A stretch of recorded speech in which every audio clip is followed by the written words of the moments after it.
lẹ́yìn ọjọ́ mẹ́ta tí iná abàmì tó sọ nínú ṣọ́ọ̀ṣì gbajúgbajà ṣọ́ọ̀ṣì ni tí wọ́n ń pè ní Love World Incorporation, èyí tí ọ̀pọ̀ èèyàn mọ̀ sí Christ Embassy, tí gbajúmọ̀ pásítọ̀ ni pásítọ̀ Chris Oyakhilome tó jẹ́ olùdásílẹ̀, tí iná abàmì sọ ní olú ilé ìjọsìn náà tó wà ní Billings Street lágbègbè Ọ̀rẹ́gun ní ìpínlẹ̀ Èkó. Níṣe ni àṣírí tó fa iná náà ló máa ti tú síta, tí wọ́n sì ní àwọn nǹkan tó ní ṣe pẹ̀lú iná ẹ̀lẹ́tíríkì, ìyún iná ìjọba, ló kọlu ara wọn lásìkò tí iná dé, tí iná fi sọ nínú ṣọ́ọ̀ṣì náà tó sì fi ọ̀pọ̀lọpọ̀ dúkìá olówó iyebíye tó fi ṣòfò dànù. Ẹ rántí pé ní nǹkan bí aago 7 ó kù ìṣẹ́jú díẹ̀ ní ọjọ́ Sunday, ìyún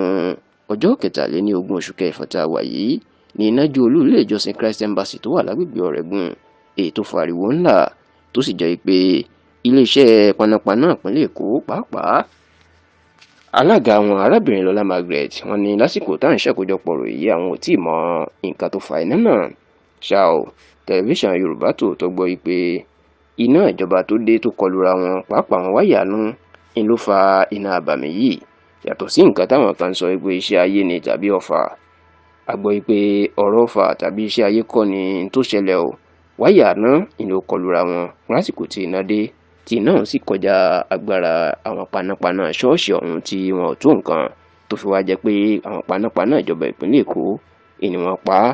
Eléyìí gan iná àṣírí tó wà lẹ́yìn iná tó jó ní ìjọ Christ Embassy o.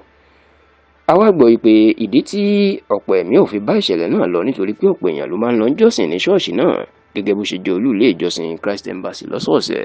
ṣùgbọ́n ìdí tí ọ̀pọ̀ èèyàn fi pọ̀ lọ́jọ́ náà tí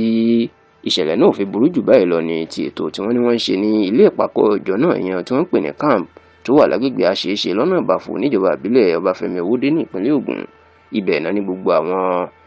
pásítọ̀ tó jẹ́ àgbààgbà ní ìjọ Christ Embassy àti ọ̀pọ̀lọpọ̀ ọmọ ìjọ náà ti lọ, nítorí pé ní ọ̀sẹ̀ náà ni wọ́n ṣe ètò kan tó jẹ́ ti àpapọ̀ gbogbo ìjọ Christ Embassy, tó sì jẹ́ pé ọjọ́ Sunday tí ìṣẹ̀lẹ̀ náà ṣẹlẹ̀ ìní wọ́n fẹ́ kásẹ̀ ètò náà ńlẹ̀, ṣùgbọ́n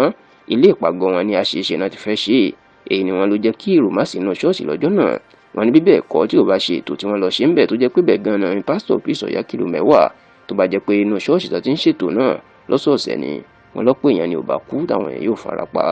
Nígbà tó ń sọ̀rọ̀ lórí ìṣẹ̀lẹ̀ náà ní ilé ìpàgọ́ wọn ní àṣeéṣe lásìkò tí ṣọ́ọ̀ṣì ọ̀hún jóná, pásítọ̀ Chris Oyakhilome ní kí àwọn èèyàn kan má banú jẹ́. Ó ní ìṣẹ̀lẹ̀ náà yóò dàbí òwe àwọn Yorùbá ni tó ní ilé ọba tó jẹ́ ẹwà ló bùkún. Ó ní láìpẹ́ láì jìnnà àwọn yóò tún ṣọ́ọ̀ṣì náà kọ́ tí ó wà ní agbára tí ó sì rẹwà ju èyí tó wà níbẹ̀ lọ tẹ́lẹ̀.